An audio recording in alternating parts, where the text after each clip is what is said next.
ઘઉંની રોટલી હવે ગાયબ થશે તમારા ભાણામાંથી? એક ખૂબ જાણીતા હાર્ટ સ્પેશિયાલિસ્ટ સમજાવે છે કે તમારે તમારી તંદુરસ્તીને સુધારવા માટે તમારા ભોજનમાં ઘઉંનો ત્યાગ કરો.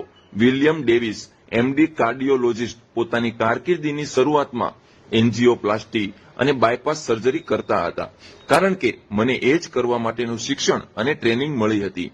પણ 1995માં જ્યારે મારા મમ્મીને સારામાં સારી ટ્રીટમેન્ટ મળ્યા પછી પણ એનું મૃત્યુ થયું, ત્યારે મને મારા શિક્ષણમાં શું શું ખામી છે એ શોધવા માટે મેં પ્રયત્ન શરૂ કર્યા. હું કોઈ પણ દર્દીના હૃદયનું ઓપરેશન કરી તેને સાજો કરતો. એ જ દર્દી થોડા સમય પછી મારી પાસે એ જ હૃદયની બીમારી લઈને પાછો મારી પાસે આવતો. ત્યારે મને સમજાયું કે હું ફક્ત પાટાપિંડી જેવી સારવાર કરું છું. એ બીમારીનું ખરેખર કારણ શું છે એ જાણવાનો પ્રયત્ન કરતો નથી.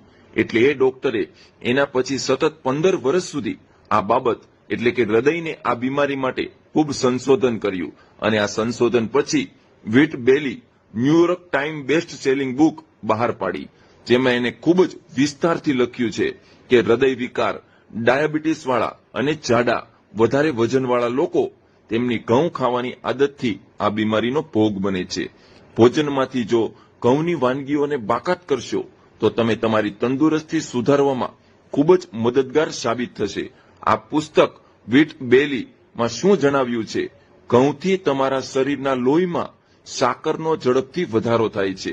માત્ર 2 જ રોટલી, 1 મીઠાઈના ટુકડાથી પણ વધારે સાકરનું પ્રમાણ લોહીમાં વધારે છે. જ્યારે મારી સલાહથી મારા દર્દીઓએ ઘઉંની બનાવટની ભોજન ખાવાનું છોડી દીધું, ત્યારે એમનું વજન ખૂબ ઝડપથી ઓછું થયું અને એમના પહેલા મહિનામાં પેટ અને કમરની સાઈઝમાં સારો એવો ઘટાડો થયો. અને હવે મેં વધારે વજન, મેદસ્વીપણું, એની સાથે ઘઉંનો શું સંબંધ છે એની સરખામણી કરવાનું શરૂ કર્યું. મારા 80% દર્દીઓ ડાયાબિટીસમાં શરૂઆત કે બીજા સ્ટેજમાં હતા. મારી સલાહથી જ્યારે તેમને તેમના ભોજનમાંથી ઘઉંનો ત્યાગ કર્યો, ત્યારે માત્ર 3 થી 4 મહિનામાં એમના બ્લડ સુગરનો ખાસ્સો ઘટાડો નોંધાયો.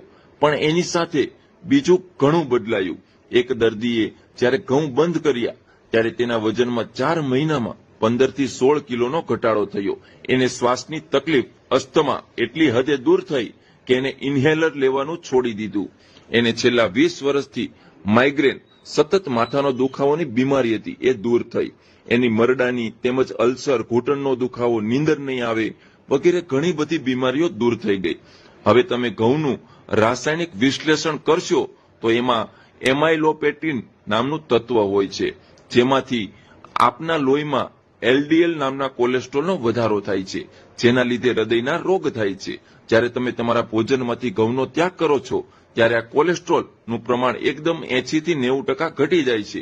બીજું, ઘઉંમાં ગ્લાયડિન નામનું તત્વ હોય છે, જેથી તમને ભૂખ વધારે લાગે છે, જેથી તમારું રોજનો 400 કેલરી જેટલો વધારે ખોરાક ખવાઈ જાય છે. આ તત્વ તમને વધારે ખાવાની આદત પાડે છે. શું ઘઉંના ત્યાગથી આપણે ગ્લુટેન ફ્રી ભોજન ખાઈએ છીએ? ગ્લુટેન એ તો ઘઉંનું માત્ર એક તત્વ છે. જો તમે ઘઉંમાંથી ગ્લુટેન બાદ કરો પછી પણ ઘઉં આપણા માટે નુકસાનકારક છે, કારણ કે હજુ એમને ગ્લાયડિન અને અમાઇલોપેક્ટિન જેવા તત્વ જેના લીધે લોહીમાં સુગર ખૂબ વધી જાય છે. હું લોકોને સલાહ આપીશ કે તેઓ તેમના ભોજનમાં ફળ, શાકભાજી, ડ્રાયફ્રૂટ, કઠોળ, દાળ ભાત અને જુવાર બાજરી જેવા પદાર્થો વધારે ખાવાની ટેવ પાડે. ઘઉંમાં 1970 થી 80 થી વધારે પાક લેવાની તેમજ હાઇબ્રિડ જાત લેવાની ટેકનિક, એમાં ગ્લુટેન અને ગ્લાયડિનનું પ્રમાણ ખૂબ વધી ગયું છે. જો આપણે ઘઉંની રોટલી, બ્રેડ, પાસ્તા રોજ ખાવાનું બંધ કરીને બાજરી, જુવાર, રોટલા અને દાળ ભાત, શાક શરૂ કરશું તો આપનું વજન ઘટશે અને તમારું બ્લડ સુગર ઓછું થશે, તમારા ભોજનનું પ્રમાણ ઓછું થશે, તમારું હૃદય, શરીર વધારે તંદુરસ્ત બનશે. તો મિત્રો, આ લેખ મોકલીને તમે પણ તમારા મિત્રોની તંદુરસ્તીને પણ સુધારવામાં મદદગાર બનશો.